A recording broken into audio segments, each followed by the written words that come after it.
செட்டிலான கதை. ஆனா ஒரு விஷயம் யோசிக்க வைக்கும்ல நம்மள, அடுத்து என்ன நடக்கும் அப்படிங்கிறது.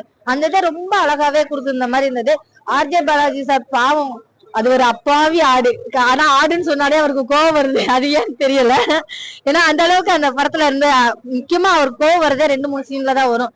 அதுவுமே கோவத்தை மட்டும்தான் காட்டுவார் தவிர டைலாக் எதுவுமே இல்லாம நீட்டா செட்டில்ல நடிச்சிருப்பாரு.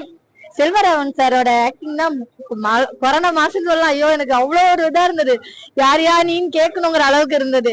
அவ்வளவு அழகா ஆக்ட் பண்ணினதுக்காகட்டும், அதே நேரத்துல வந்து சின்ன சின்ன விஷயங்களை கூட ஸ்கோர் பண்ண விதம் இருக்குல்ல. 100 பேர் இருக்காங்க அப்படின்னா அதுல நம்ம செல்வராகவன் சாரை பார்க்கணும் அப்படிங்கறதுக்காண்டி ஒரு ஸ்கோர் இருக்கும்ல, அந்த ஸ்கோர் எல்லாம் அவ்வளவு அழகா கொடுத்திருந்தாரு.